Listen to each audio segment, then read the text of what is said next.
Good evening, ladies and gentlemen, and welcome to round 12 of Season 1 2024 of Endurance for Amateurs, a day-to-night race here at Twin Ring Motegi in Hiyama, Motegi, brought to you by Ninja Botanicals and AlienAwards.net.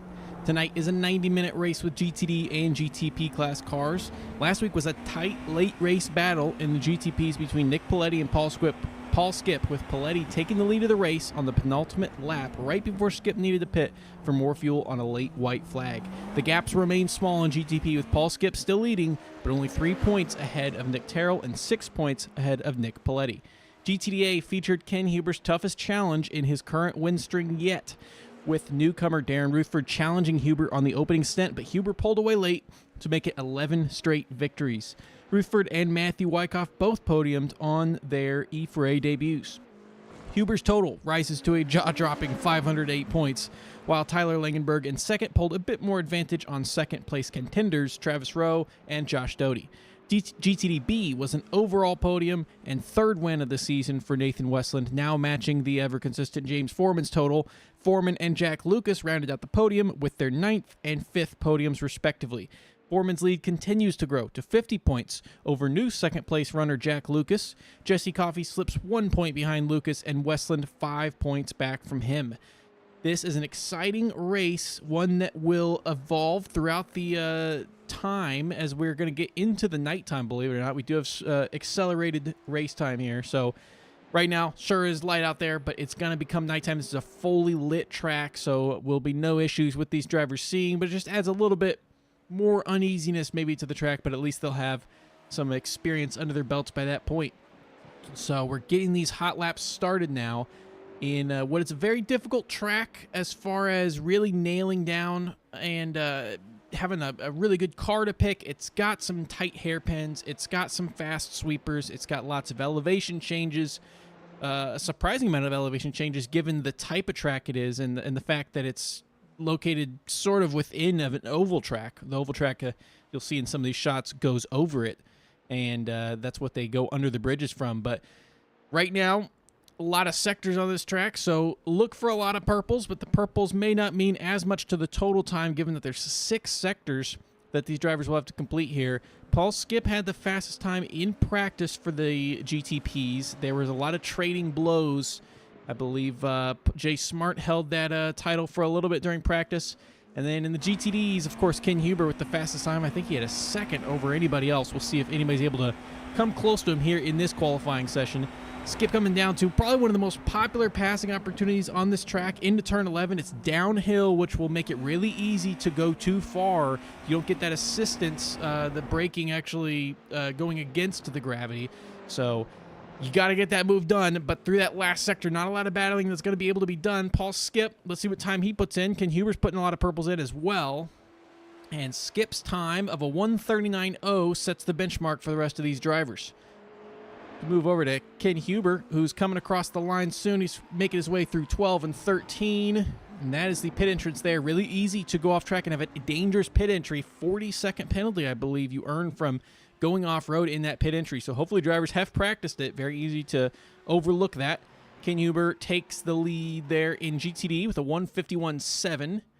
In GTP, Jay Smart has replaced Paul Skip there at the top by about a 10th. Nick Terrell pretty close as well. Few tenths back from Skip, 4 tenths back from Jay Smart. Strong laps put in.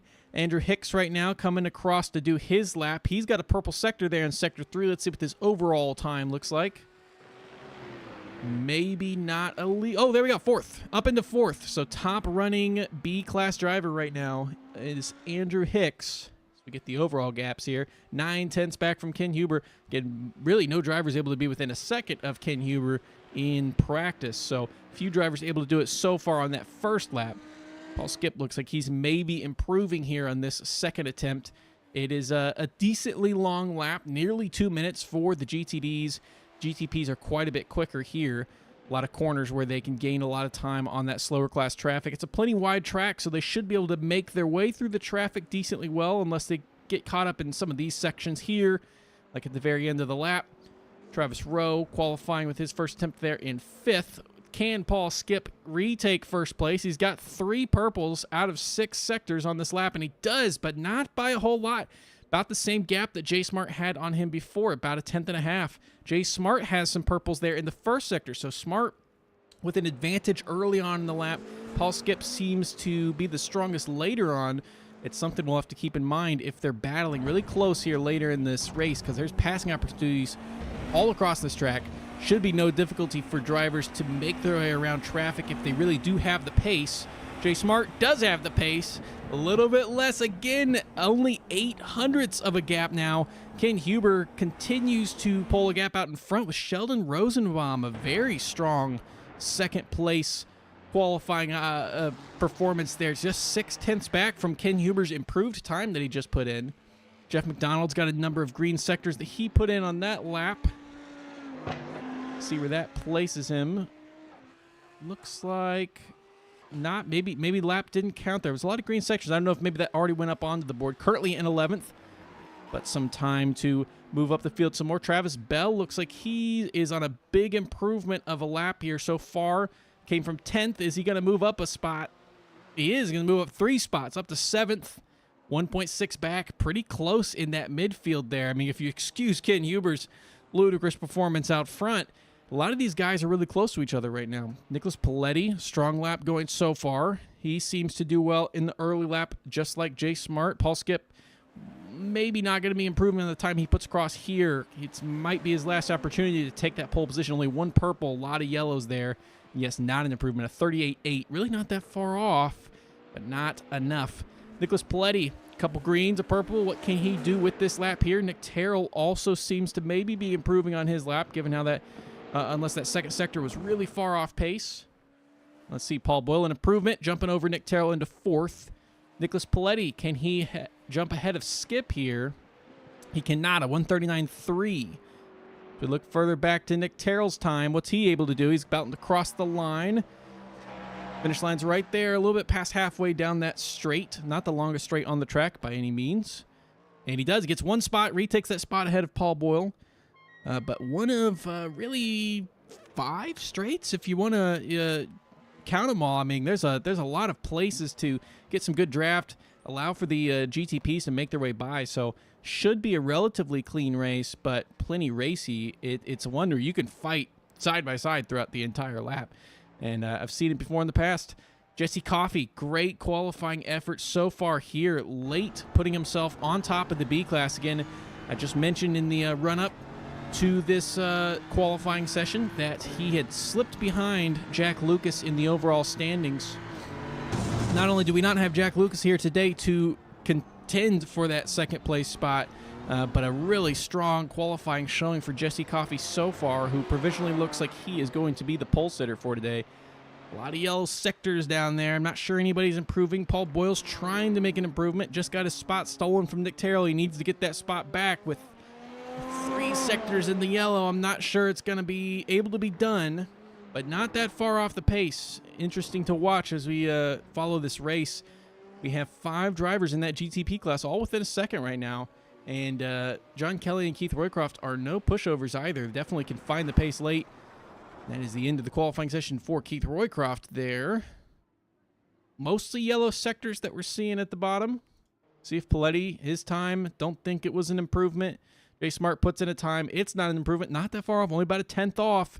But I think J Smart has done enough to take pole position here. Jeff McDonald may be the last guy here to improve in spots. 3 green sectors here, currently in 12th place, 2.5 seconds back from Ken Huber's incredible 151.6. And he's in that same Lamborghini. See if it's going to be the solution. We have not seen a ton of incidents so far in qualifying, but some drivers making mistakes and spinning out, but nobody really going too wide. I don't think the incident points are going to be a huge issue as it was in the last couple tracks. The track is very self-policing here. Jeff McDonald, does he make an improvement? Was 12th. Oh, and this might... Oh, it is an improvement, but just not quite enough to get to Kevin Berquist's 11th place there. Gains about 4/10, but unfortunately not able to get a spot. And qualifying is over, so we are going to take a break real quick as we verify these results. We'll be right back with you when it comes time for the race.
All right, we are back, and Jay Smart on pole for the third time this season with a 138.7, less than a tenth back. Paul Skip and Nicholas Paletti rounding out the top three. Behind them, Nick Terrell, Paul Boyle, John Kelly, and Keith Roycroft in a 7-strong GTP class here today.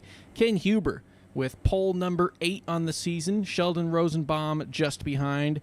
Josh Doty in third, and Jesse Coffey taking his third pole position of the season, matching the totals of James Foreman and Nathan Westland. Continuing down the field, Andrew Hicks, Travis Rowe, Aaron Claybaugh, Mauricio Parada, Travis Bell, and Greg Holland round out the top 10. Following them, Kevin Berquist, Jeff McDonald, Zach Nurnberger, and Dan Barnett. So the drivers pull out, getting ready to start. The no passing zone will be through turn 2. So the double right-hander that they have at the start of the track, no passing through that. After that, it will be allowed. Any incidents on the first lap are investigated, and any driver who's found at fault will have a start from the back penalty for the next race, although I don't think we've had a single one through 12 races now. Weird shadow effect from that camera there through the oval, which you'll see in some of these shots. Interesting little egg-shaped oval, but these guys are going to be taking the road course. Jay Smart rounds the final corner of these 13 corners at Motegi, and he's going to be leading the field again for the third time, seeing if he can take home the victory today. He's going to be waiting for the green, and the green flag waves. Jay Smart leads him into turn 1. Can he take home the first win on this season? Through turn 1 and turn 2, and the racing is now on. Jay Smart leads him. Paul Skip right behind, Nick Paletti in third, Nick Terrell there in fourth. Those are our 3 main championship contenders there. And through the start of this, Paul Boyle looks like he maybe is in a similar situation to what we had with Keith Roycroft last race or the race before, where he had to start with the rest of the GT3s. I'm not really sure what happened. We'll have to take a look at that later.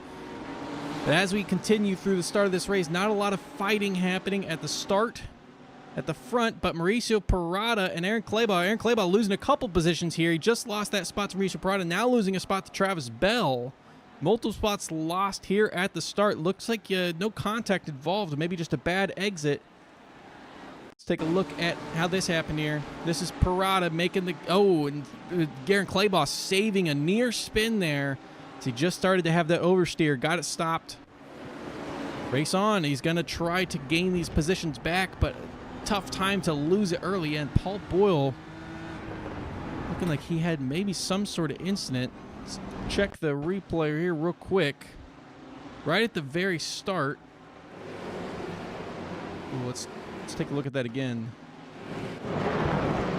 Oh, just a spin, just cold brakes, hitting the brakes too hard, getting the spin. So that's why he had to fight through the GT3 field. He just now has made his way through the entire field. So he is free to try to catch up to Keith Roycroft, but unfortunate to really handicap himself in the way at the start of the race, because that's the worst time to have an incident. Now down through one of the best passing opportunities on the track into turn 11. You can hear him, Aaron Claybaugh, really slowing down probably a lot more than he was expecting to. These S's look a little bit hairy. As we follow on, Ken Huber with a 2:03 to start this. So their drivers will be in the 150s in the GT3 class. See who's able to be putting in the fastest lap of the race. But the GTP class has spread out a little bit. We have some gaps that are just under a second, but nobody's pressuring anybody too much. Meanwhile, in the midfield of this GT3 class, all still very close.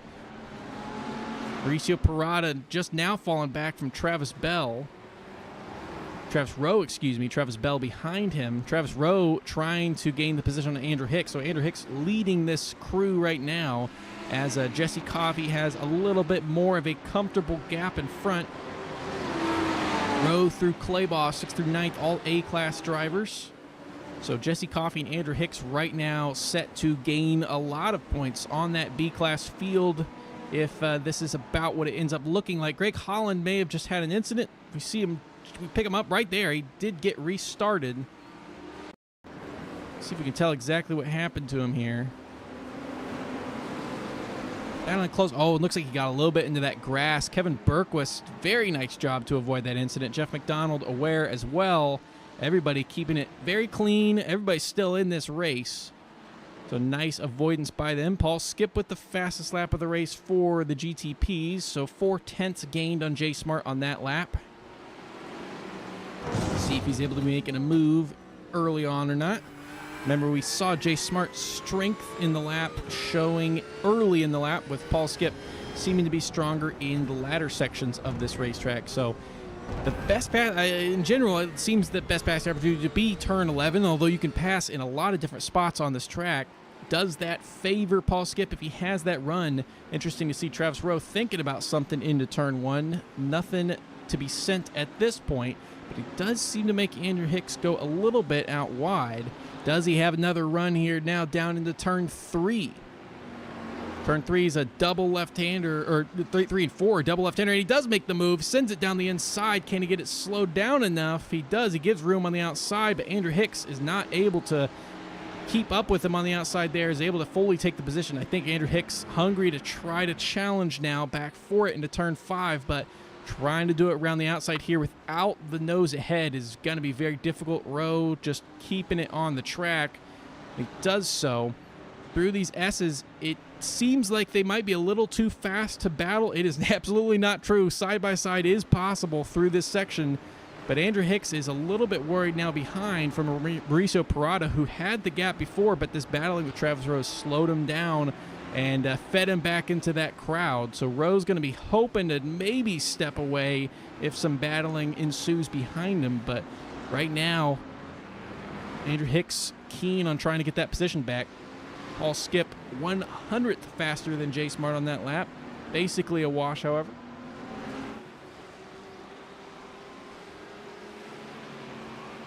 Let's take another look at that pass that Travis Rowe had on Andrew Hicks earlier this lap. Into turn 3, had the better run through turns 1 and 2, and just took that classic inside line maneuver. Not much Andrew Hicks could do at that point.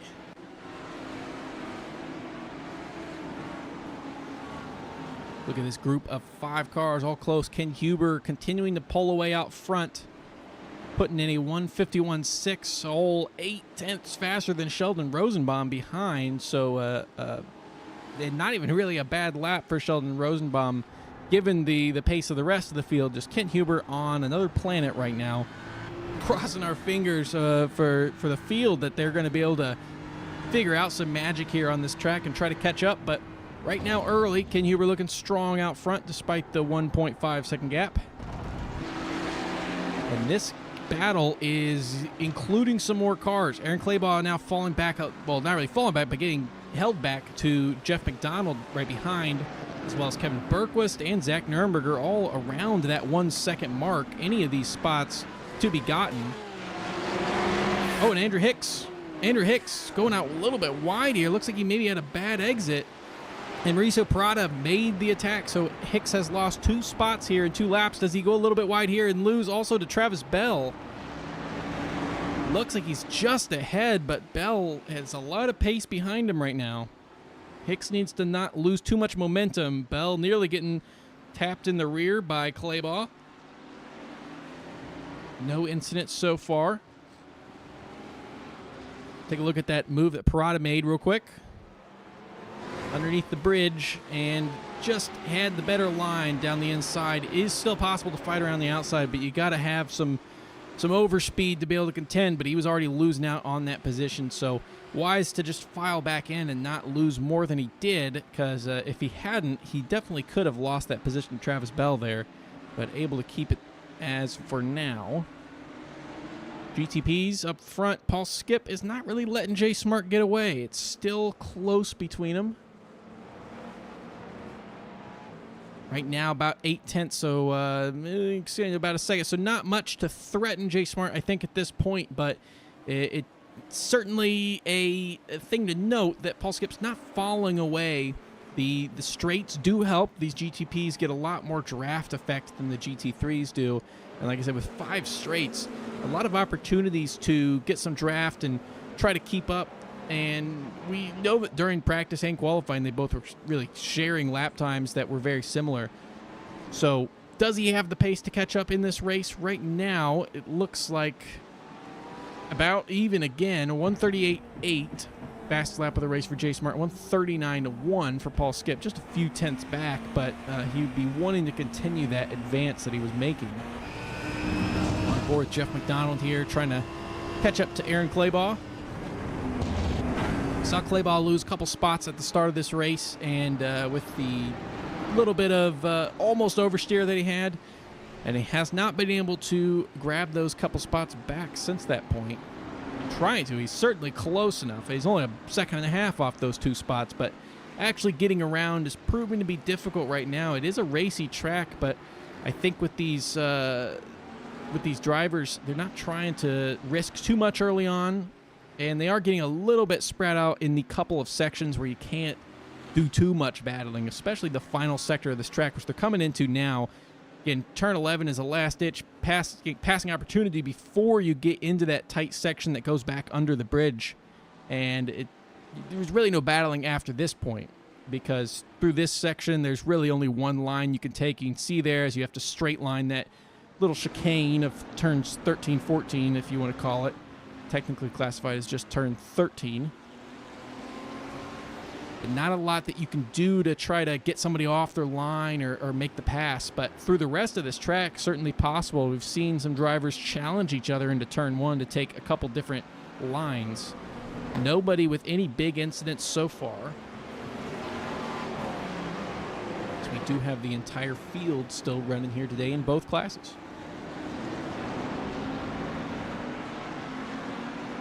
In the GTPs, faster lap for Paul Skip on that one, 2.5 tenths gained.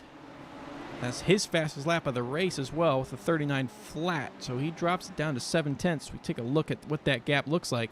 They're making way by Greg Holland, I believe. So they're already approaching this traffic, which seemed a little fast, but I guess we are 10 minutes into this race. So 10 minutes in this race and a track where I think the GTPs have a little bit more of an advantage than they typically do as well. Really, really fast compared to the GT3s on a lot of these corners. And they're now picking their way through this traffic early on, coming up to Dan Barnett, who's up one from his qualifying position of 14th. Can Skip slide in here as well? Oh, and he does. This is now down to 4 tenths between the two, but things are going to change as they come up to this traffic. I mean, can the battle be sorted out before then? I don't think so. So it may be decided by the traffic here. We'll see. There's some close battles that they're going to have to be very deft about where they put their car, how many cars they try to pass.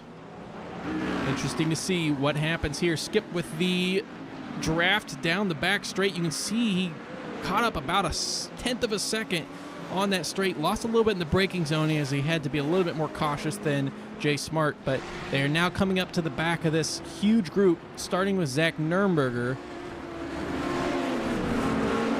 Right now, passing the blue and white Audi of Zach Nurnberger. Got their way past Kevin Berquist. Still 10 drivers to make their way around, and that is nose to tail for J Smart Paul Skip. Who is going to be coming out ahead on this one? We've seen both drivers handle the traffic quite well on the season. J Smart not competing in every single race. That's why he's not there in the overall standings, but he's a very fast driver who's led a lot of laps on the season. Just the win has eluded him so far this year. Not anything too troublesome in traffic-wise so far. Skip thought about maybe taking advantage there, just wasn't quite close enough. I think J Smart really getting some good luck, but also nailing when he's trying to pass these cars and exactly how many he's trying to get around before deciding to close up shop until the next corner. Skip desperately trying to fight through as well. Nick Terrell, through this traffic, has done well also as he's caught up to Nicholas Paletti for third, and he's making the pass. He's around the outside, 3 wide. Is he going to get it done? He is. Nicholas Paletti had no idea, I think, that he was coming. Great move for Nick Terrell there to move his way up to third. And again, he's just 3 points back on Nick Paletti. We know that Nick Terrell has been playing the incident points game as of late because he understands that a full host of safety point bonuses is worth more than a single position. But he was not letting up any risk there in that pass. Paul Skip is about to follow through the rest of the entire field. They only have a couple more drivers. This is the front of the group, really, of Jesse Coffey. They have a good gap now to Doty, Rosenbaum, and Huber, who are not too close to each other to be battling too much. I think that any sort of wacky, traffic-based pass opportunity has the best opportunity has already passed Paul Skip by. He's going to have to do it a little bit more conventional at this point, but he's close enough to do so. Let's take a look at that pass that Nick Terrell made on Nicholas Paletti again. So Paletti just getting stuck behind Jeff McDonald, didn't quite know where he was going, and Nick Terrell quick on the reaction to take advantage of that. Paletti left in the dust, even scrolling his wheels a little bit, trying to just step on the gas to catch back up. Unfortunate incident for Paletti there, but luckily no contact with anybody involved, just an unfortunate car placement that led to him losing that position. He's going to be fighting back for that, but he is 1.7 seconds back currently, so it's not like he immediately was able to pounce back on that position.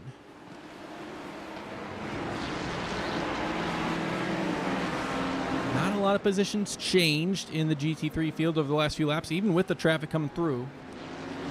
Has maybe spread out a couple of the battles. I think most of them still staying close, as we see on board here.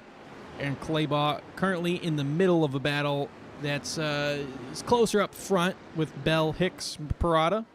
Then McDonald, Berquist, Nürnberger really not that far back as well. Only a second and some change further back from him.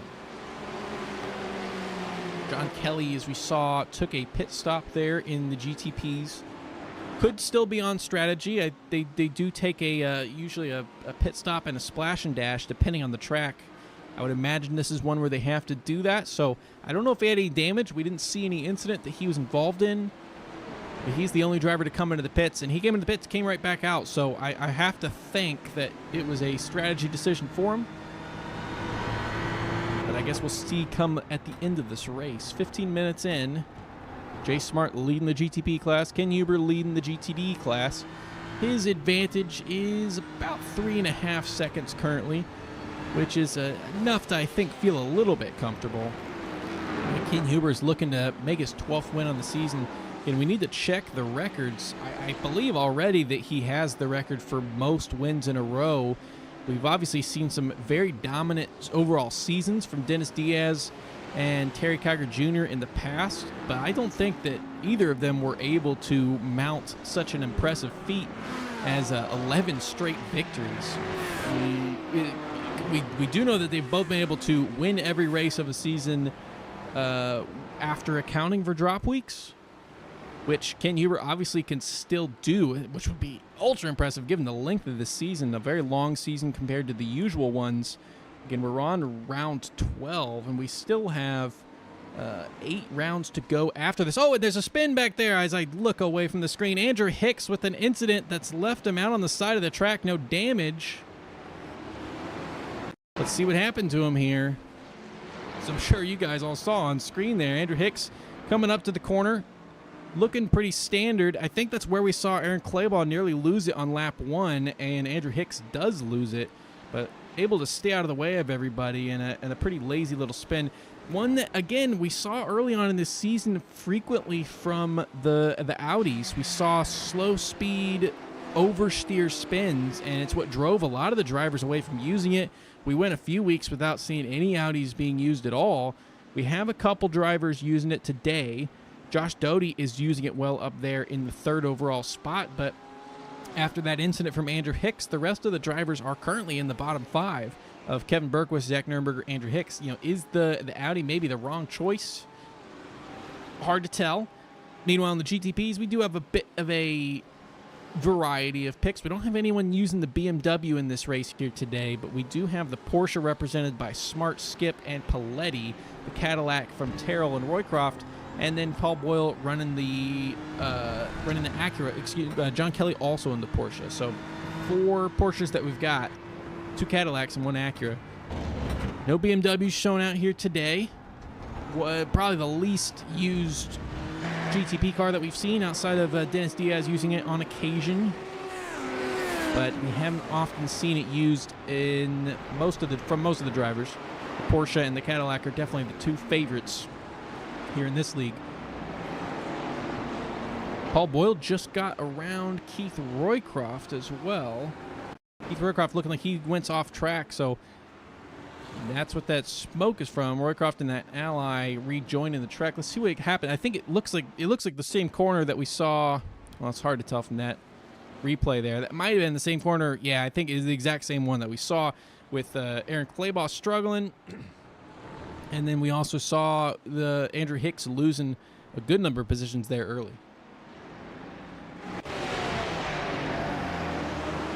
Roycroft still close though, 6/10 back from Paul Boyle. These two drivers very evenly matched at this point of the race.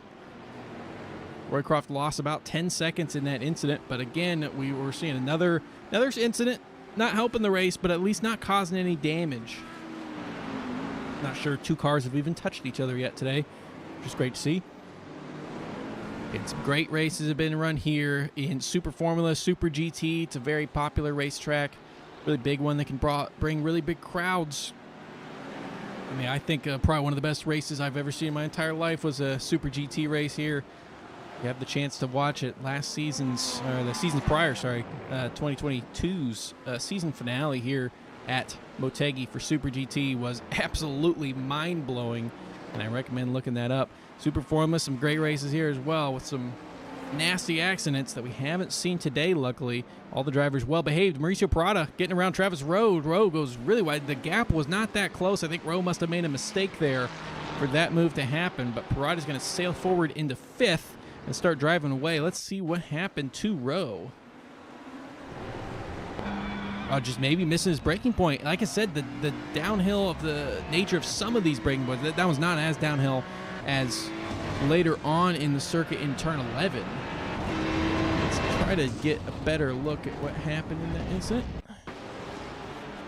Oh, actually, Travis Rowe almost running into the back of John Kelly. So I wonder if Kelly was damaged or getting up to speed after maybe an incident or something. It was a little bit strange for Rowe to, I guess maybe unless Kelly was passing Travis Rowe and just kind of jumped in front of him a little bit earlier than Rowe was comfortable with. But taking a little bit of the air out of Rowe's brakes and not allowing him to get slowed down in time for that turn. So he's going to have to be fighting back here. Luckily just lost that one spot back down to where he qualified in 6th place, and not even a second. Well, just now breaks back to a full 1 second, but he's got to worry about Travis Bell behind also. Roycroft staying close with Paul Boyle still. This is a battle for 5th place, where all these points count in this GTP field. It's difficult to gain a huge advantage on the other drivers with the smaller car amount, because you can only do so good or so bad compared to your opponent. But 7's a good number that we've got here today. And right now, Skip, Terrell Paletti, again, these are the three guys who are competing for the overall championship lead. But we still have battles going on throughout the field further back, and a lot of those are being fought out here today. So, and it also does spoil a little bit of the results, maybe adds a little bit more variety and a little bit more spread to the results for those guys there that are battling for the front. So, I mean, if Jay Smart finishes first, and it doesn't affect Skip, Terrell Paletti too much, because then they're all still next to each other, but if one or a couple of them is able to get around Smart and another one is another position back, it really can have huge implications on what happens this season. Keith Roycroft's going to pull to the inside into turn 1. Can he make it done on the brakes? Paul Boyle's definitely fighting him around the outside. Does he get it done? It's a long run around the outside for Keith Roycroft. Paul Boyle's still defending it here on the inside. Or Keith Roycroft defending on the inside. I think he's got it done into the braking zone. He's able to cut across. He is. Sheldon Rosenbaum. Did something happen to Rosenbaum? Saying that he's out. We may have had a driver lose connection here. Let's see. Josh Doty, this is when he passes Rosenbaum. See if we can even see his car anywhere. Not seeing him visible. Is he? He's rejoining the standings. Unable to tell if he's I can't tell if he's actually in this race or not. Maybe connection issues for Sheldon Rosenbaum there, who was running as high as second place early on in this race. And that is a big loss for a strong driver who I think has podiumed on every single race this season so far. And he may be losing that streak here today as his car there, at least on the standings, continues to fall out of contention. He's one of the couple guys in the Ferrari today. We had him and Mauricio Parada. Both guys who had strong early race performances here. Josh Doty now is in second place again. We saw him in second place a couple of races ago. He really put Ken Huber to the test when they were at COTA. And we'll see if he's able to catch up here. But 6 seconds, it's a tough gap. He doesn't have the threat from behind. Jesse Coffey now, after the incidents behind it, just totally alone in the B class in third overall. And, I mean, 20 seconds, 15, 20 seconds ahead of Kevin Berquist, who's currently second in the B class. This is going to be a huge win for Jesse Coffey on the season in a race where we're missing James Foreman, which is James Foreman's first missed race of the season. We're missing Jack Lucas, who's second. We're missing Nathan Westland, who's fourth. This is an absolutely golden opportunity for Jesse Coffey to take advantage of as much points as he can possibly get. Travis Rowe is keeping it close with Mauricio Parada. Brought it down to about a half second. Now, as I turn to it, he starts to fall back more into the clutches of Travis Bell. Maybe stronger through that sector of the track. And also further back, too, Greg Holland is battling Dan Barnett, 13th and 12th. We saw Holland have a little bit of a spin earlier, making a recovery from that. Qualified in 10th, so a good qualifying position from there. Nice movement into turn 11, real smooth on the steering wheel and smooth on the brakes. That is the key to using these GT3 cars. You don't want to engage that traction control or ABS too much. I mean, it's there to help you stay in control of the car, but it's generally not faster to have that engaged. So smooth is still fast in these cars, despite the driver aids that they do have. GTPs, not nearly as much aids for them, and it looks like Greg Holland's going to be able to... Ooh, and is he going to be able to have the run here? I can't tell. I think he's just a bit ahead. Dan Barnett's going to try to send it on the inside. He's going to back out of it. So Greg Holland's going to take that position. Nice move as we keep up with Travis Bell here, who's trying to get the position on Travis Rowe. Travis Rowe currently fourth in the championship, third in the GTDA field, and he's not quite able to be passed there by Travis Bell. Travis Bell currently 15th overall. And he's looking to make the move again here down the inside. Rowe's going to have to defend in earnest, and I don't think he's got the pace to do so. He's going to lose out there now down this long straight. Can he do anything to fight back into the braking zone of 11? We've got the looming car of Nick Terrell right behind. That might mess things up a little bit. Rowe has a bit of an overspeed here, it looks like. I don't think he's going to be trying anything. Aaron Claybaugh is going to be able to catch up to this pair as well and make this a three-car battle. Nick Terrell makes his way by one car nearly into the back end of Travis Rowe, just nowhere he can go. Like I said, that's the one spot of this track where I think the GTPs are going to lose their most time if they catch a car, and we just saw that in practice right there. But Claybaugh, Rowe, and Bell stretched out a little bit. Parada, not that far. Parada got that spot earlier with the little bit minor mistake that Travis Rowe had made. And I wondered if he was going to be able to, with that free air, really step away from the group. He hasn't quite done that. He is generally safe, but there's still the capability for either of these Travises to catch up to him and make that position. So Nicholas Paletti, who has continued to fall off a little bit from Nick Terrell after that opportune pass 10 laps ago, maybe a little bit. Yeah, about 10 laps ago. It's about 5 seconds now. Other storylines in the GTPs. Paul Skip continues to stay about the exact same gap that he's been from Jay Smart. Smart making no mistakes up there at the front. Skip trying to do his best to keep in touch, but not able to do anything to really pressure him too much. We haven't seen it drop below that half-second mark really very much at all in this race.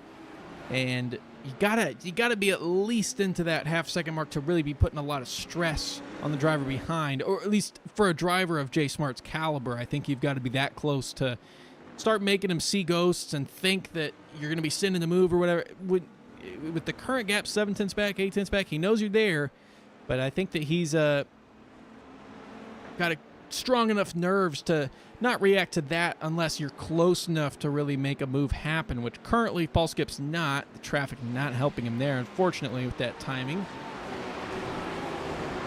Plenty of race to catch up here, and a couple pit stops as well. Maybe just one. We'll see what these drivers are strategizing on. We saw the pit earlier from John Kelly. Think maybe it was for strategy, but it's hard to tell. But a couple pit stops to try to take advantage of as well, and we'll see if drivers are able to do that. Getting back to this four-man battle, excuse me. Claybaugh up through Parada. All about 7/8 off of each other. Another thing to watch as well, Andrew Hicks trying to climb back up through the field. Lost a good number of spots earlier after a just pretty minor incident, but due to the density and the closeness of this field, Keith Roycroft making his way through. Just unfortunate to lose as many positions as he did. He was sitting on the outside of the corner, had to wait for a lot of drivers to make their way through before he could get rejoined. And currently down in 11th, trying to fight up to Zach Nurnberger to get around and up into 10th, but was doing really well, especially for a B-class driver early on in this race. Still has plenty of time to make that happen. Right now, Rowe seems, as I say it, catches up a little bit. Seemed to be falling back a little bit from Travis Bell, making him more and more threatened from Aaron Claybaugh behind him. We can see the sun's starting to come down, the lights really showing themselves. Again, the plan should be that the end of this race is true total darkness as far as outside. It is a fully lit track, so there'll be no shortage of light, but should be a little bit extra for the drivers to contend with, especially on that pit entry, because again, it's a difficult pit entry if drivers didn't practice it very much. Could be a tricky one that drivers make a mistake and get a penalty. Interested to see. We've only seen one car come into the pits so far today, but it's right there. You send off to the right, and it reminds me of the Le Mans pit entry where you have a slowdown, a chicane built into the pit entry to slow that before you get to the line. And most drivers, you usually, of course, used to just a straight pit entry. You slow down for the line rather than the entry itself slowing you down. Oh, and a spin for Keith Roycroft. I don't think there was collision there with Paul Boyle. I think maybe just trying to keep it pinned to the inside line with the cars on the outside. Let's take a look at what happened there for Keith Roycroft. Watch him in this Ally car on the inside.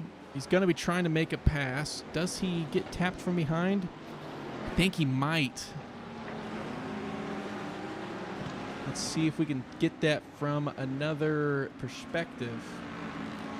As Paul Boyle may have accidentally done enough to spin him like a top there in turns 1 and 2. Yes, there was a collision. It was very minor, but given that it was in the mid-turn, there's just nothing Roycroft could do to keep from spinning around there. We'll see if that does anything to his pace. We saw a little bit of damage to Paul Boyle's car, a little bit of damage to Keith Roycroft's. I think they'll be okay pace-wise, but we'll keep an eye on them later in this race. It's now dropped back 10 seconds from Paul Boyle in what was a close fight before grabbing that position. Travis Rowe continues to slip back a little bit now into the clutches. Aaron Claybaugh, as Travis Bell himself ahead, is catching up to Mauricio Parada. Bad exit for Aaron Claybaugh. Excuse the commentator's curse right when I get on board with him there. Pretty big mistake, losing him almost half a second there in what was about to be maybe a move for the pass. 30 minutes in this race. Take a quick break. Leave the action on screen here for you. We'll be right back with you in just a couple minutes.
we're back, and we've just seen a couple incidents happen, and we've also got something just happening live. Travis Bell just got around Mauricio Parada. Let's take a look at that replay, see how that was done.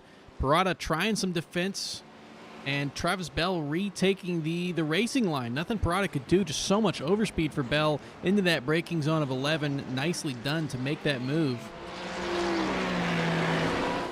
But we saw a couple things happen. We saw Travis Rowe lose out to Aaron Claybaugh. We saw an incident for Jeff McDonald, losing him, I think, a position to Kevin Berquist. And then we saw a bit of an off track for Paul Boyle as he steamed into turn 1 with just a little bit too much overspeed. Right now, Parada trying to get back to that 4th place spot of Travis Bell. Travis Rowe still staying close with Aaron Claybaugh. The shadows dance across the background now as we are truly well getting into the nighttime, which I believe, and we had a day-to-night race earlier this season with Daytona. I believe we never really got to the nighttime. I think the time reset when the race started, and we really kind of only got to dusk. So this will be the first and really only true night action that these drivers will have on this season. None of the drivers from here on, or races from here on out, have that capability to do night races, at least without being prohibitively dangerous. None of the other are truly lit up. So this is the last opportunity to see these headlights dance all across this track. And we've still got a lot more darkness to come. I mean, we're not even halfway through this race, and the weather moves by at triple time. Back there, Nick Terrell seeming like he's always making his way around some traffic here. Up at the front for the GCPs, Paul Skip has slowly fallen back. Not really anything done in one big fell swoop, but each lap losing a little bit of time. As I say that, of course, faster on that lap than Jay Smart, but losing 6/10 on the previous lap. So, going to be a long run for him here. Again, the pit strategy is also going to be really crucial. And Travis Rowe maybe having his own incidents with connection. Not seeing him here. Rowe, a driver who was doing really well early, lost a couple spots, but I mean, it is crucial that he does well in this race because he's just 18 points back off of Tyler Langenberg, who we don't have here tonight, and it looks like we may have lost him here from this session. Josh Doty currently in 4th. He was just 1 point back from Travis Rowe. Doty may be able to jump all the way up from 4th place in GTDA to 2nd place after this race. We'll have to see what the results look like here, but I mean, I can't imagine anything else happening.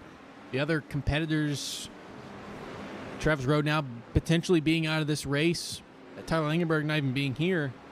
This is a perfect opportunity for Josh Doty to really shoot up the rankings, potentially even make it up to 2nd overall, because James Foreman's sitting there in the 2nd overall spot as the leader of GTDB. Again, with missing this race, it's hard to do the mental math of the drop weeks, trying to calculate that. Only got 2 drop weeks factored in right now, and the 3rd one will be coming soon, so that could change really a lot of these hypotheticals here. Paul Skip catching up a bit, now down to under 2 seconds to Jay Smart.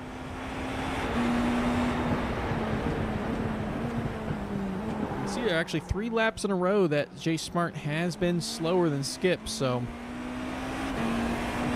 right, of course, when I draw attention to it on the broadcast. But they were making their way through some traffic, which does make sense as why there might be a little bit of varied results.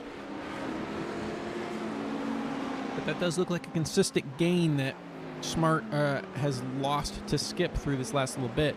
Skip seemed like he was a little bit slower past Josh Doty there than Jay Smart was. With Josh Doty, unfortunately himself, while doing a fantastic job in there in 2nd. As far as contending for 1st, now falling back to 8 seconds. We haven't even gotten to the pit stop phase where we've seen Ken Huber really get an advantage on the rest of the drivers. So may just be some more pain incoming as far as really desiring that 1st place finish here tonight.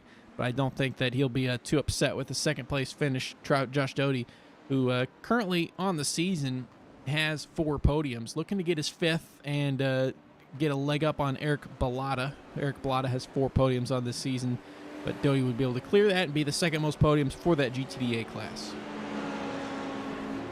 Claybaugh close to Parada, and right when I look at him, a bit of a wiggle on the gas, but able to get it under control, losing a little bit of time there. Now back to a second and a half. Lost actually a surprising amount of time there through those S's.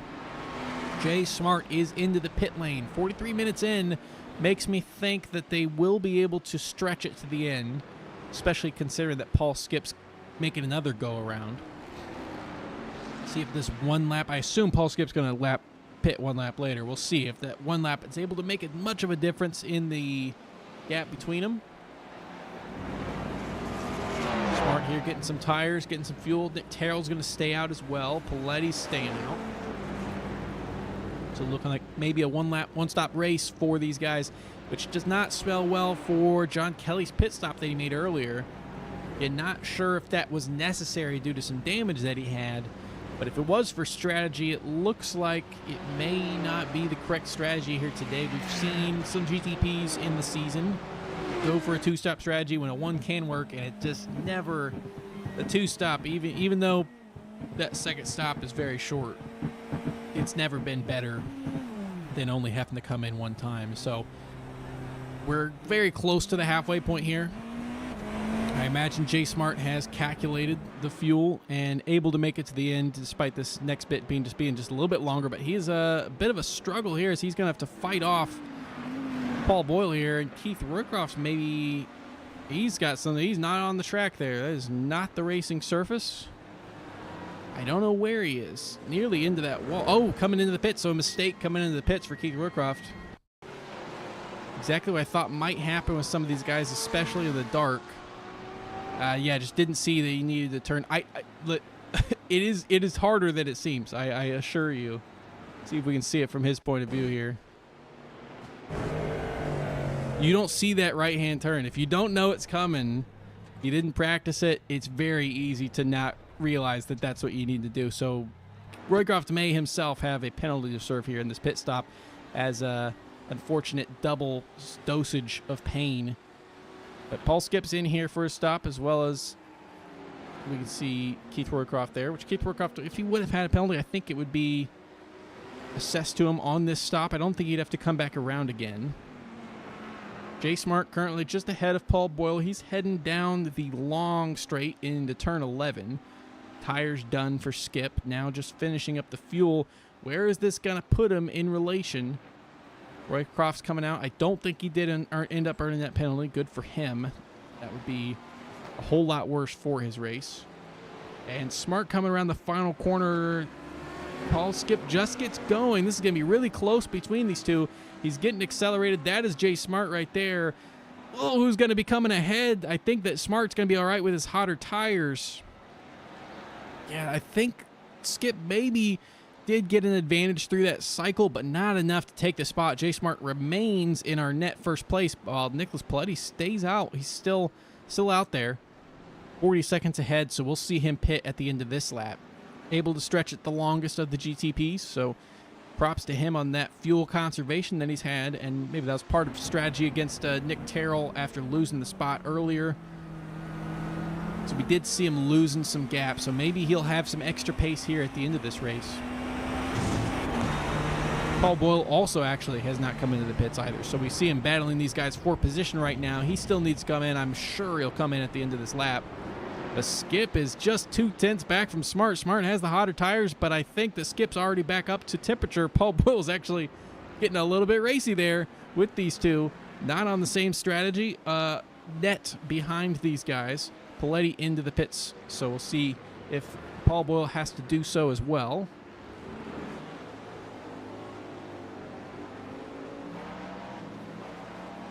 Nothing's going to be able to be done into turn 1, though. Turn 11, excuse me. And we'll see if anything's going to be able to be done through this section. Again, not a passing opportunity, but if any mistakes are made, you can definitely take advantage to get that overspeed down into turn 1. Both drivers taking it well. Paul Boyle taking the kink into the pit stop. And I think that this is closer than it was. We were looking at over 2 seconds between the two before this, so this does heat it up a little bit. But unfortunately for Skip, in that one pit opportunity, not able to hop Jay Smart. And unfortunately, with the fuel amount, other than the fact that they have to maybe save a little bit to make it work on the one stop, there's not a lot of variety of strategy that the drivers can do. They can't do an aggressive undercut because they can't pit too early. You pit too early and you're not going to have enough fuel in that second stint. So there's a very short window in which they're able to pit and still make this a one-stop race. It does unfortunately nullify some elements of strategy in the class, but it does allow them to duke it out a little bit more on the track. And right now, that's what Skip's going to have to do. He has no other option other than trying to pass J Smart for Ernest on the track. No through the pits nonsense here today.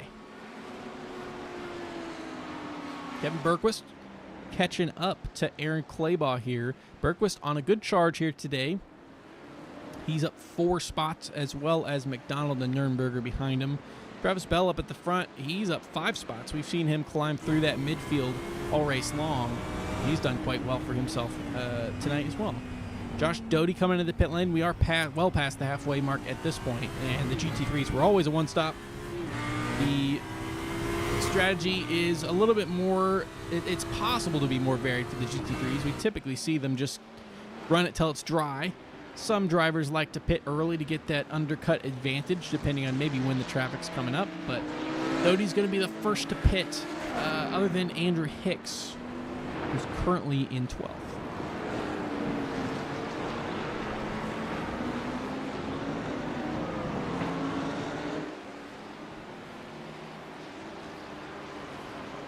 No more drivers coming in. A lot of drivers passing that pit entrance opportunity. Doty's now coming out of the pits, so he's going to be shuffled back to essentially the end of the field, behind Nürnberger right now. But not many drivers having made their pit stop already. The GTPs, everybody's made their stop, other than John Kelly, John Kelly, unfortunately, running there in 5th as well.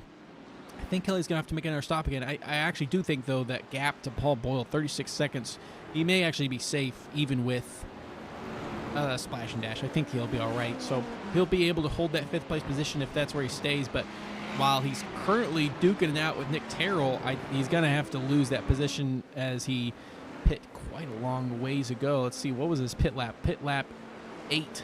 So quite a bit off, unfortunately, being able to make this a one-stopper. But it may have been necessary due to damage. We didn't see any incidents happen. Hard to tell. Interesting to see at the end of this race what exactly caused that early stop that he had to take. Claybaugh right now, closest guy to driver in front. We saw Claybaugh qualify in 7th, fall back to, I think, 9th place, losing 2 spots in the early incident, but now up 2 from his qualifying. So he's up 4 from that early incident. Well done. Of course, a couple spots have been due to drivers who we don't know why they disappeared from this race. They did not crash and come into the pits, or they just disappeared. So a lost connection of some sort for both Sheldon Rosenbaum and Travis Rowe, both drivers who were in the top 5 in points during this race. So opens up a lot of new points for some other drivers. It's unfortunate for their seasons to lose that, and Rosenbaum, of course, to lose that streak that he had going. Prada and Bell coming into the pits. Still a lot of guys able to stay out. Should expect most of the pit stops done within the next few laps. I don't think we'd get much further past 55 minutes or so.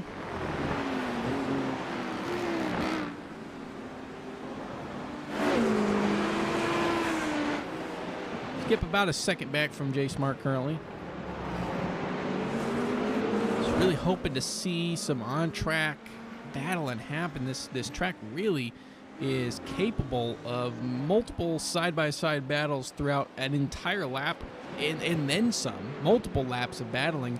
But I think maybe just the unfamiliarity with the track, the lack of experience has just, of course, a smaller field as well, has just expanded that pace gap a little bit more to the point where, while it is a very racy track, and I think the lapping traffic is having no issues getting their way through the GT3s, it hasn't really lent itself to drivers being really close in pace and battling it out, which we have seen a lot of the last few races at some of the more popular tracks like Silverstone and Red Bull Ring, which were two really wild racetracks as far as battling up and down the field. Not a lot of battling that we've seen today.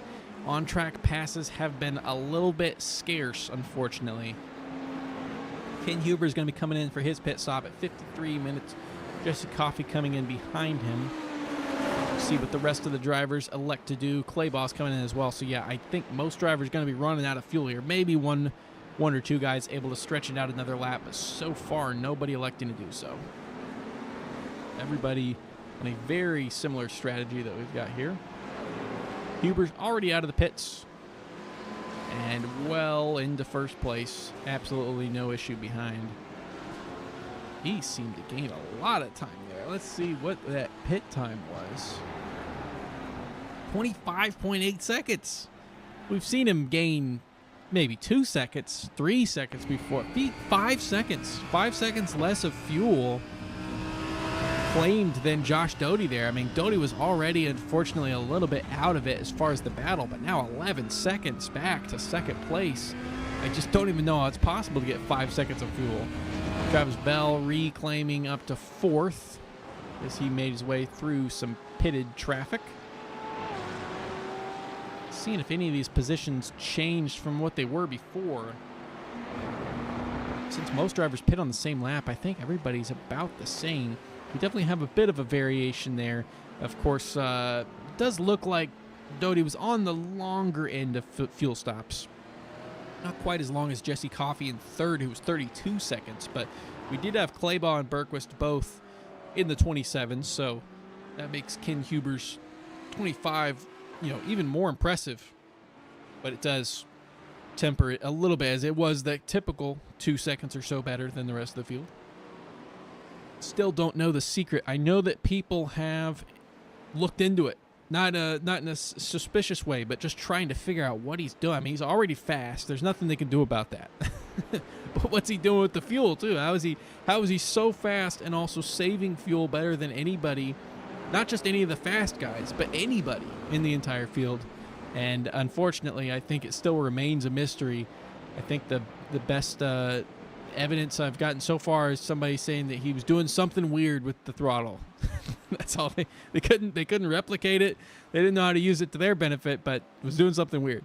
Ball Skip has a good run on Jay Smart. Won't be able to make anything happen here, but this is closer than he's been since exiting the pits. And he had that one moment where they came a couple tenths close. Has expanded since that point, but just under 3 tenths there for a moment on that back stretch. That last sector, unfortunately, just stretching out the field a bit and unable to stay too close through that section is making the battling a little bit difficult for these guys, it looks like.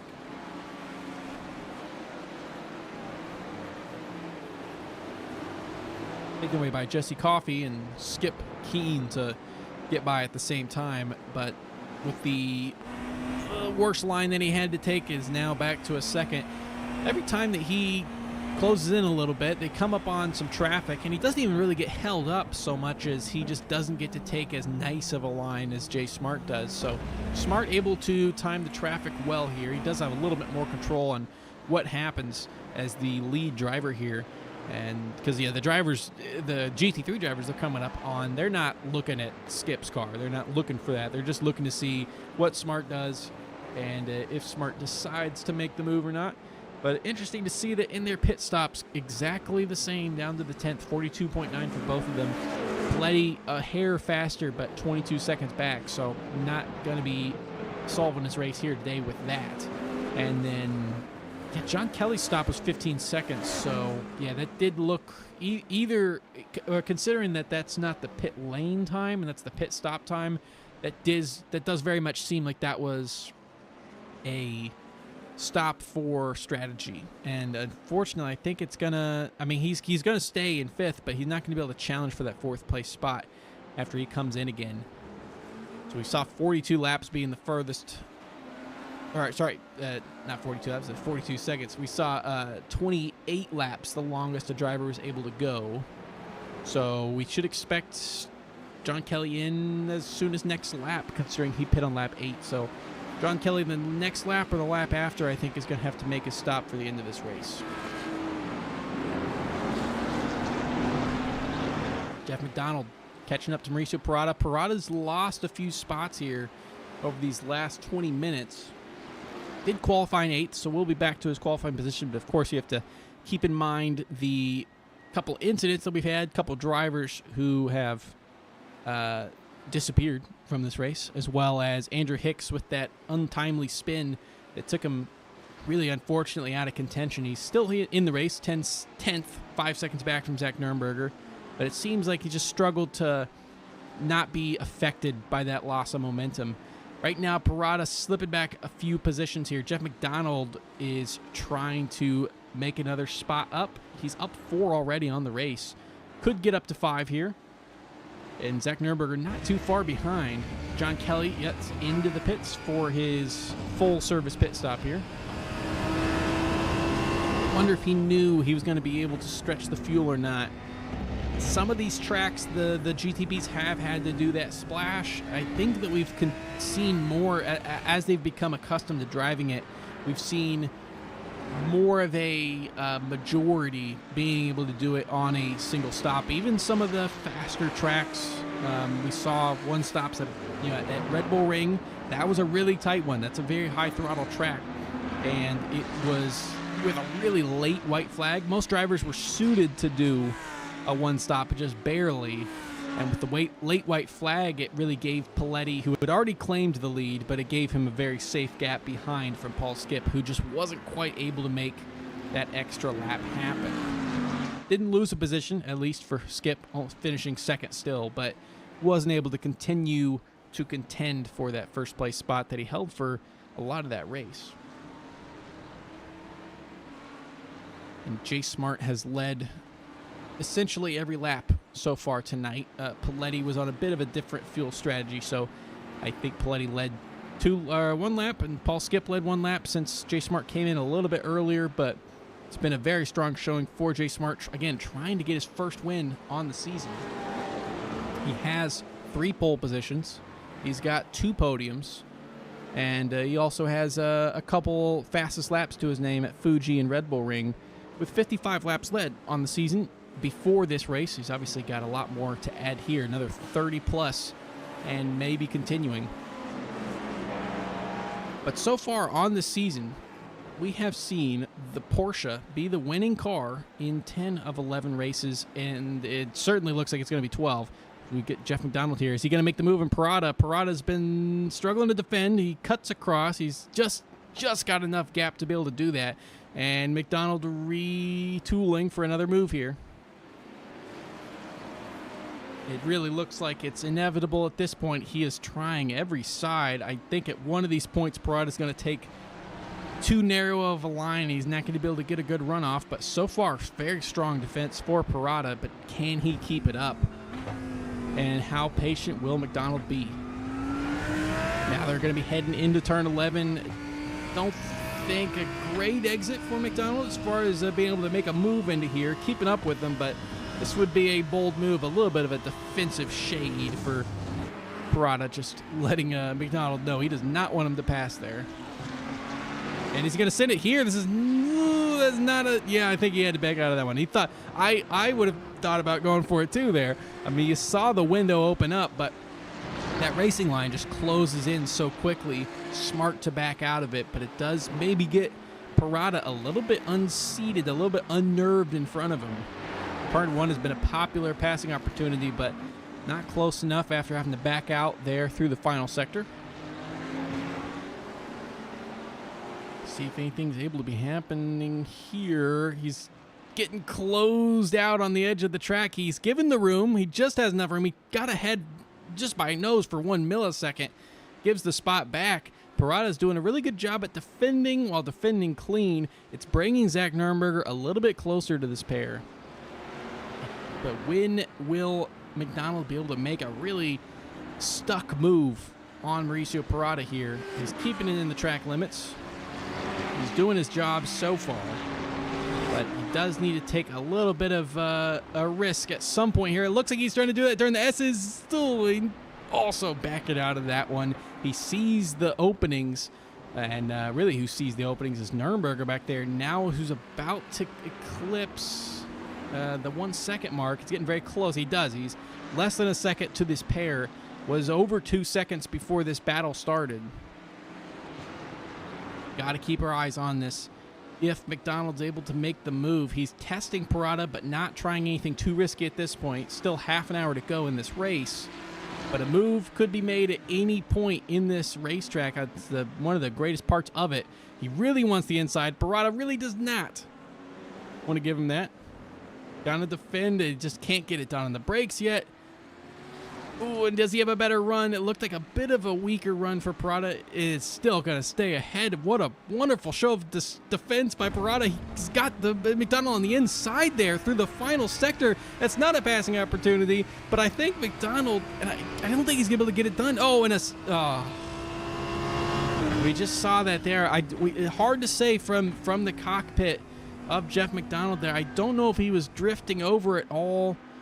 But Parada right into the wall, and I think that he's already, towed to the pits. Let's take a look at what happened there from a different view.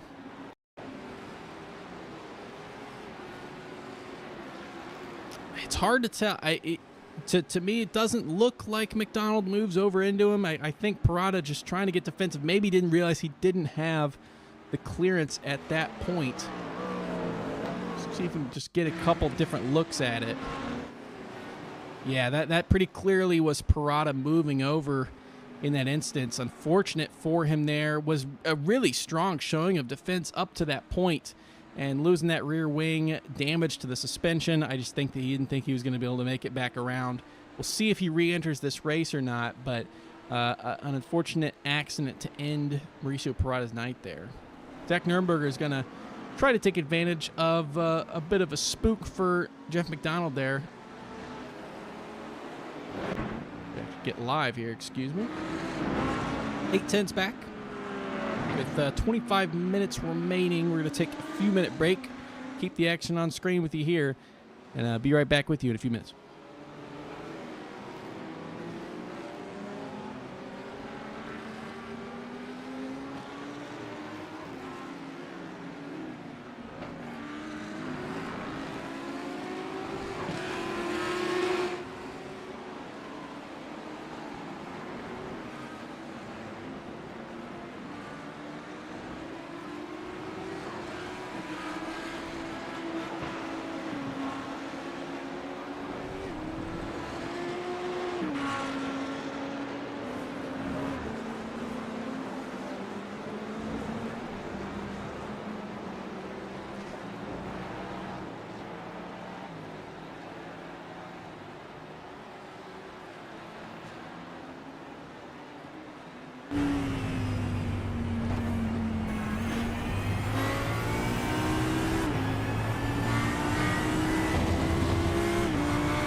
we are back to close out the remaining 20 minutes of this 90-minute race. Looks like there was an incident for a couple drivers during the break. Andrew Hicks for one.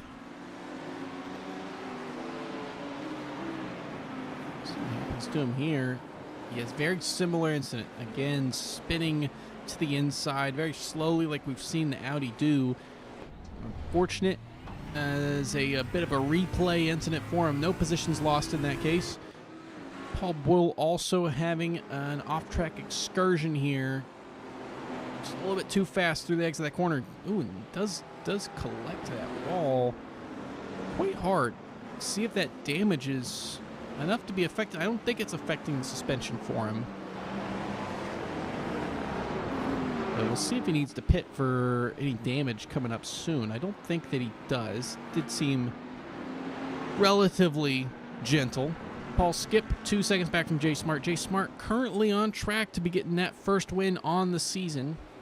I think there's been a couple ones he's led early in the race, but generally we haven't seen him losing the lead late. So given that he's got the lead now here, unless the fuel was just miscalculated, because he was the first guy to pit of the entire GTP field, as well as he pitted at the same time as Keith Roycroft. Unless there's a big incident or big mistake, miscalculation with that fuel, should be doing well. He's still got to drive fast to keep a 2-second gap over 20 minutes. But it just seems like he has the consistent pace to stay ahead, not to jinx anybody. Greg Holland just now having an incident here, a few seconds off track.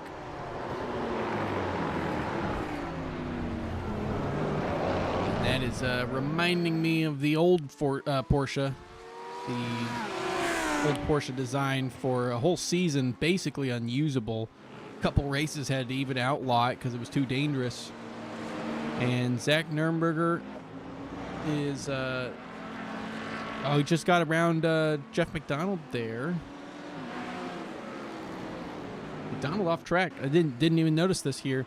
McDonald getting passed by Nick Terrell. He's on the inside, and this kind of spins out of nowhere. I'm not really sure what caused that. Big collision to the wall. Is he okay? Hard to tell. Visually, the car doesn't look too bad, but that was a pretty big wallop that he had on that interior wall. Zach Nurnberger sails on by. So we'd been trying to keep on board with Nurnberger as he was trying to catch up to McDonald, and then McDonald with the unfortunate incident taking him out of that battle. So the closest battle we have on track is this fight for first in GTP. Jay Smart leading by just under 2 seconds. Has stayed about that for quite a while now at this point. And interesting to see what it is at the line. But right now, this and Keith Roycroft catching up to John Kelly. Two closest battles that we've got. We'll keep an eye on both of them. But a through line I was talking about earlier, before we got distracted by some action, was just the interesting thing that there's 4 different GTPs that they have selection from, but every race except for one so far this season has been won by the Porsche. 10 wins of 11 races so far have been the Porsche.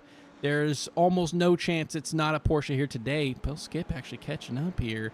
Just a second off of Jay Smart. But both these guys in the Porsche. So it's definitely going to come from one of these two at least.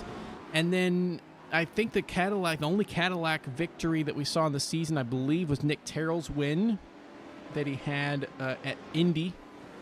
So I think it's the only time that the Cadillac has been on top. And Nick Terrell's in the Cadillac here today, so maybe just not a super... Everyone's just using fixed setups, by the way. But maybe the car's not really too well balanced on those fixed setups, potentially. Definitely seeing a bit of a domination by the Porsches, but it could just be because of the small sample size, and it's just the car that the guys up front are most keen on using. It's not like we're seeing strange names up front winning races. I mean, Jay Smart, Paul Skip, and Nick Paletti are not strange guys to be seen winning races. Nick Terrell has used a few different cars, I think, on the season. He used the Caddy quite a lot. But then also at the same time, he only has the one win. He's currently sitting in second place with really consistent finishes, just 3 points back from Paul Skip. But he's only got a single win on the season. Nicholas Paletti's got 3. Jack Colville has that 1 win on his debut in that GTP class. So Jay Smart would be looking to make it a 5th unique winner on the season if he's able to keep it going. 15 minutes, less than 15 minutes now remaining. He has, like I said, 2 podiums on the season. The podium has generally, unless a driver's missing or something really bad happened, the podiums have almost entirely been made up of Skip, Paletti, Terrell.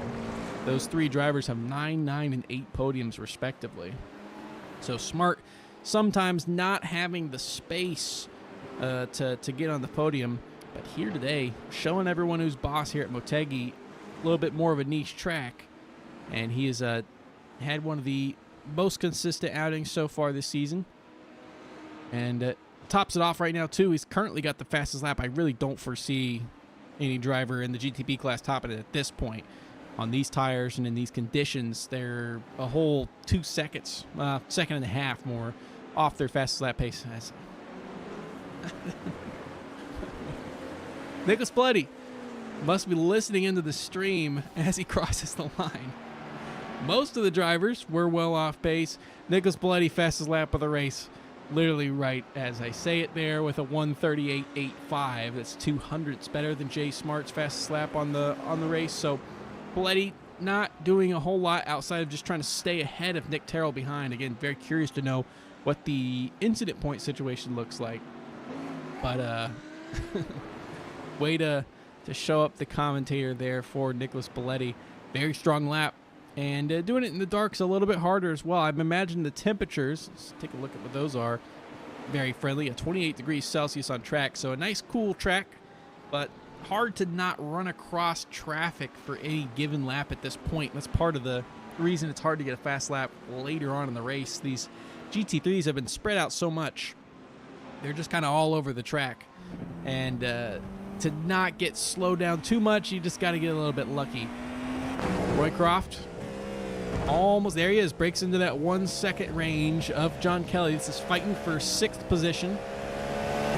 Acura just sounds, or that Cadillac, excuse me, sounds really nice on board, trying to catch up to John Kelly.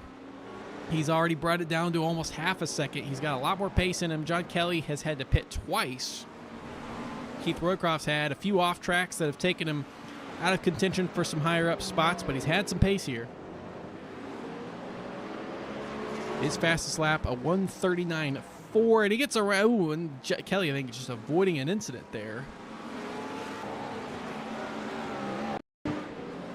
See if we can see exactly what happened.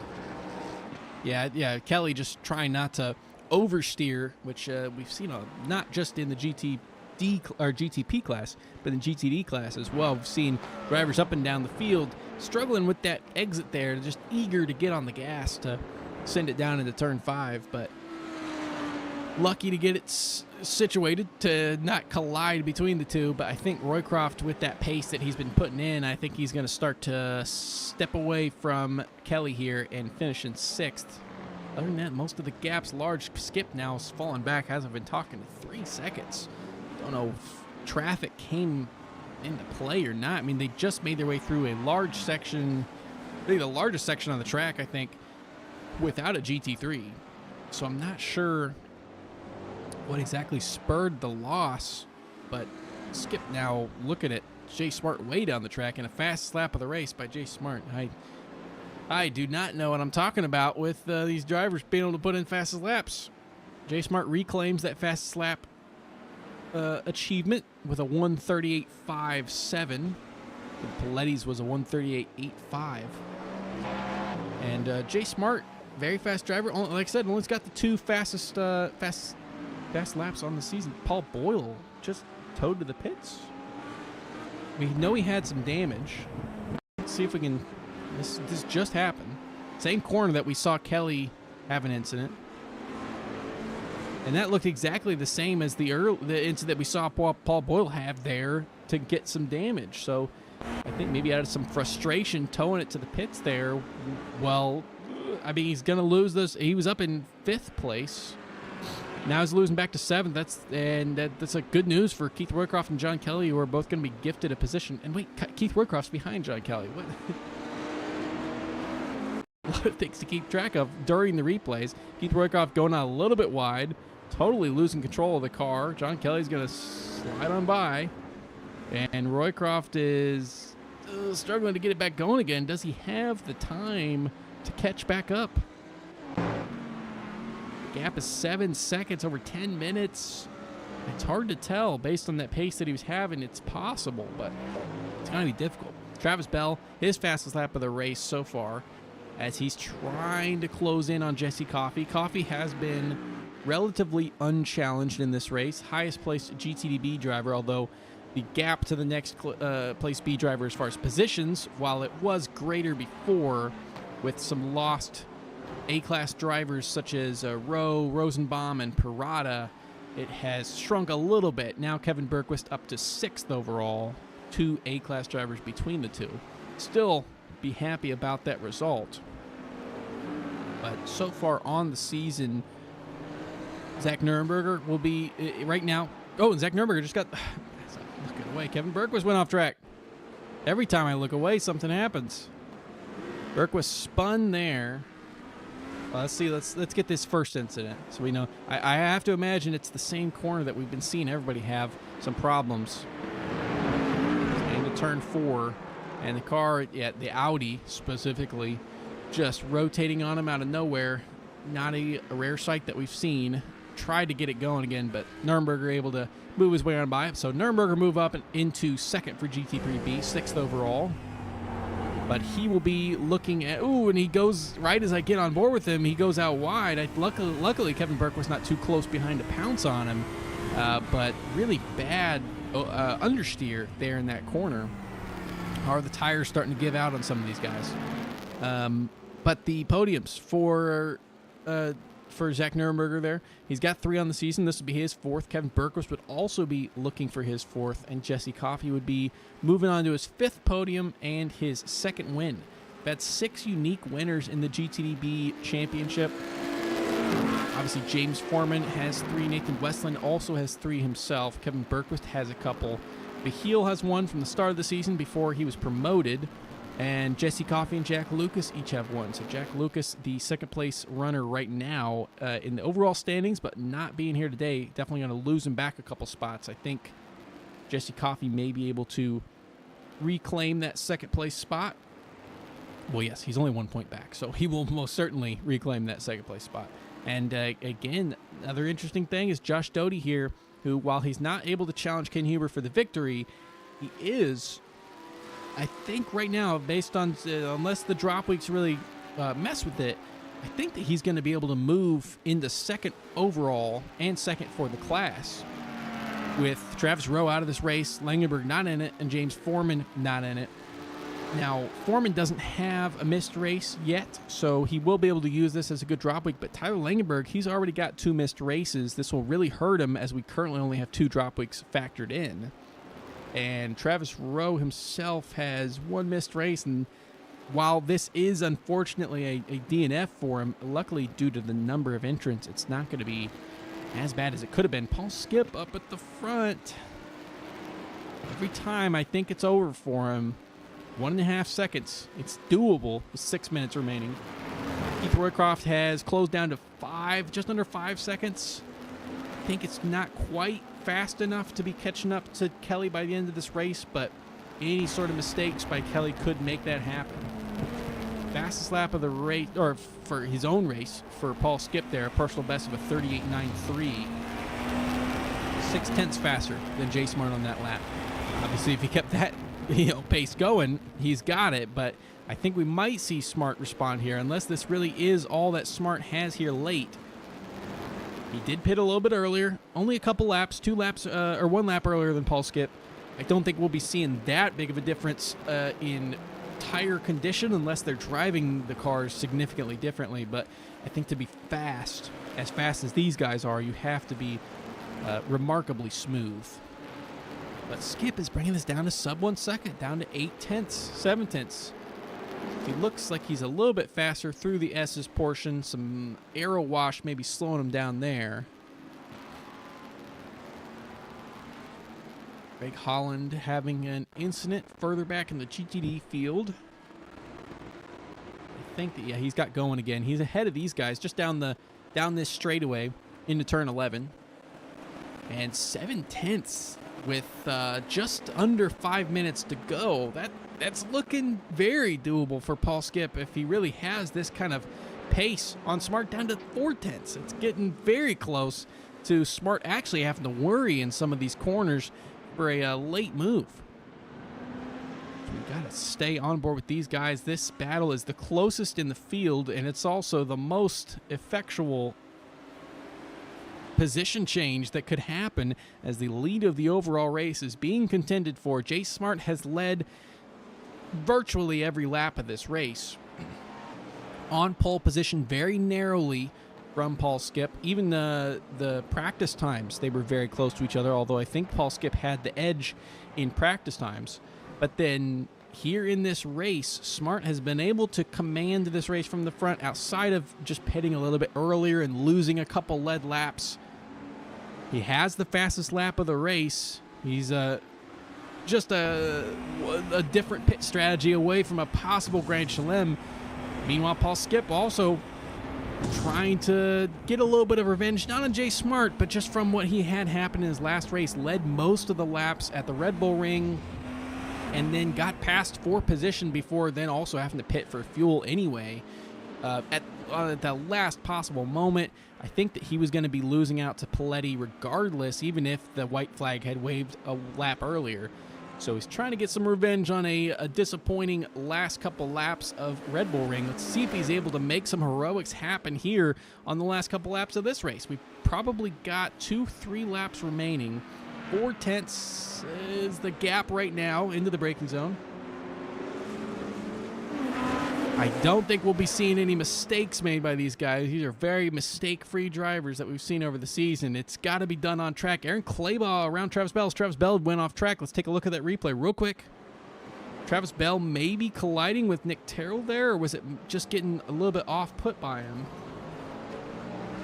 Let's see if we get a look at what happened here.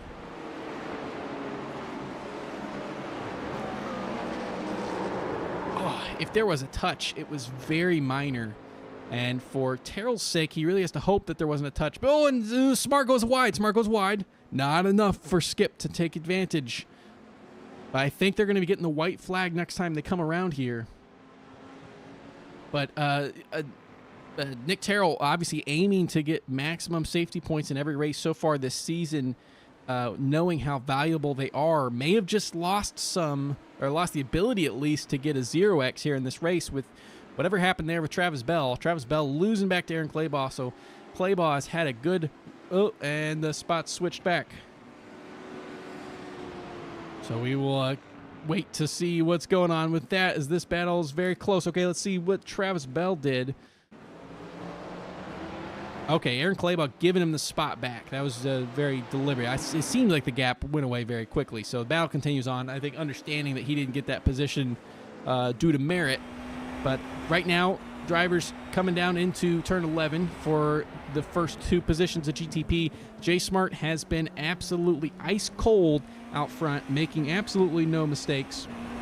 And I don't know if Skip's going to have an opportunity here. He's got one more lap. They're going to hit the white flag here. What can be done for Paul Skip to get the victory here today? 4/10 is not an insurmountable amount, but the couple passing opportunities are coming up very early in this lap, and he's not close enough at this point. He's dropping back a little bit now. 6/10. They're coming up on some traffic. Just one car. It's actually Ken Hubert, leader of the GT3s. So he's going to get lapped here by these guys. He's not going to finish on a different lap this time. Gets out. Oh, and a spin for Paul Skip. I think just a bit of dirty air and just extra pushing. It's going to hurt his safety point bonus, but I think that the win was a little bit out of touch anyways. Very strong race that Skip has had here. Luckily able to rejoin. No damage. Not going to stress behind. But Jay Smart After a season of really strong performances, strong qualifying efforts, he's just been unable to see that checkered flag in first place, and it looks like he might be suiting up for a fastest lap here to seal it off as well. Purple Sector 1, Purple Sector 3. Can he round this awesome race off with a fastest lap? J Smart is going to be the victor as he comes around one of the final corners. Turn 10, now down the back straight. Nothing to stress about anymore. He's got an easy win under his belt here tonight at Motegi. It wasn't easy until the final lap, but we did see Paul Skip pushing very hard, unable to make it happen in the end. Through Sector 5, green sectors all throughout, saving his best for the last. J Smart comes across the line as your victor here, the winner of the Motegi Grand Prix. Round 12 EV4A is won by J Smart.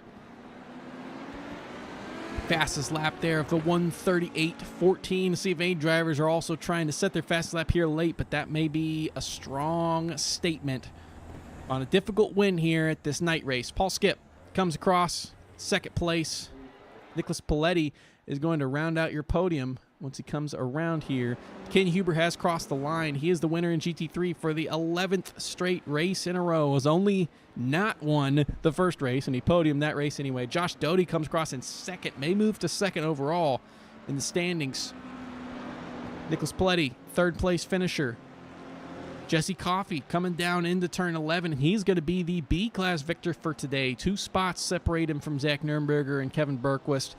And Coffey has been at the front since the very start, qualified in 4th overall, getting an overall podium. Very strong showing for Jesse Coffey, and needed that after a couple results that didn't go his way. Jesse Coffey, winner here tonight at Motegi. Travis Bell here behind Aaron Claybaugh after giving up the position out of sportsmanship, unable to reclaim that spot for pace here at the end. Was a well-fought battle between the two. Zach Nurnberger is going to notch another podium on the season. He comes around the final corner. Kevin Bergquist, Jeff McDonald wishing they had a few more laps to try to catch up. Both Nurnberger and Bergquist getting on the podium here today. McDonald setting his personal best there at the very end. And the last driver to cross the line here is Andrew Hicks, crossing in 9th place. Was able to make up some spots from an early incident and salvage some points here on this season. So let us look at the overall standings here. All right, J Smart, first time winner, not in the career.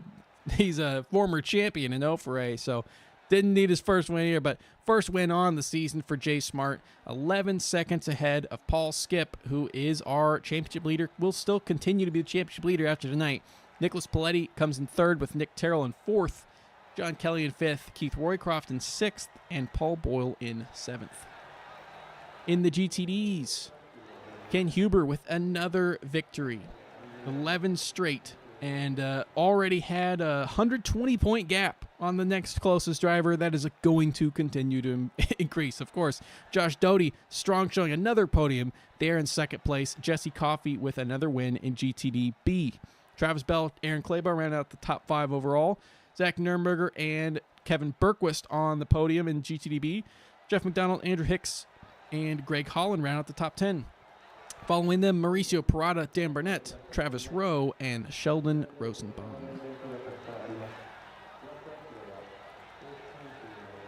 All right, let us get to some interviews, see if anybody's in the waiting room. We've got a couple guys. We've got Ken Huber. Let's talk to Ken Huber on an 11-race win streak. Ken, get me in the booth. Hey, Zach, how's it going? I'm sure you're probably pretty tired of hearing from me, huh? It's 11 straight victories. Just an absolutely absurd number. Was able to step out to a decent lead here today. Your main competitor, Sheldon Rosenbaum, I don't know if he had maybe a connection error. He just disappeared from this race. But it was I know what that's like. Yes. You've had your fair. You're getting a little bit of comeuppance after a fair share of network issues, especially that you had in O4A. So it's all coming back around for you. Now, a really strong performance here, qualifying, practice, I mean, you kind of dominated from the very start. What was different about this track or race compared to some of the larger? I mean, this is still a big track, but some of the more popular kind of F1 tracks that we've just done recently.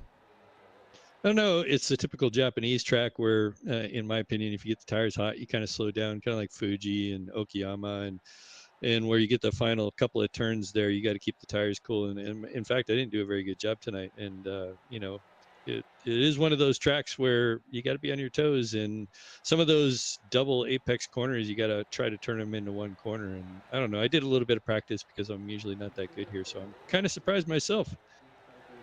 And maybe the second visit here needs to be at the oval. You guys drove underneath for a lot of this.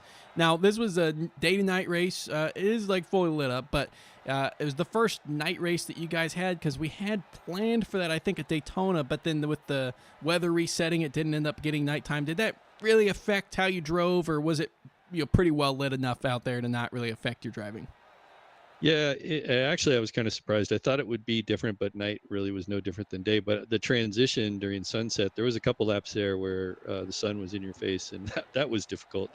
I'll say that. But for the rest of it, it was pretty. I will say that for whatever reason, that during practice and when the track was hot, I think we had like 120-degree track temperature when the track was hot.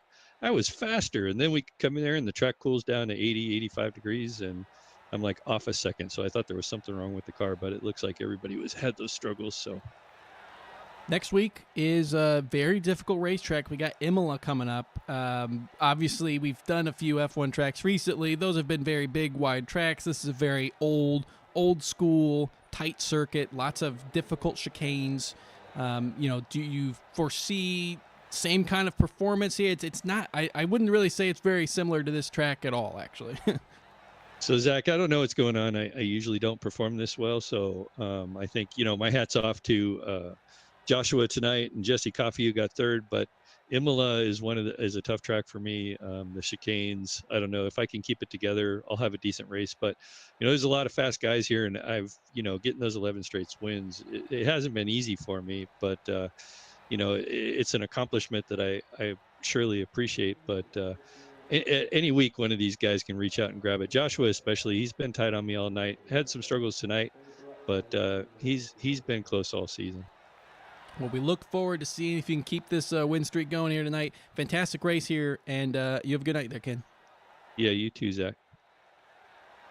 That was our GTDA winner, and we do not have Jay Smart or Jesse Coffey in the booth here tonight, so that is going to be it for our interviews tonight. Again, congratulations to our victors today, especially Jay Smart getting that first victory on the season. And again, if you're here for the E4A Racing, next week we will be at Imola, a very difficult, old school, very chicane-heavy circuit, where I think we're going to see probably a lot of mistakes, and it should be a very exciting race. So, same time here next week, and we're looking forward to it. Everyone, have a good night.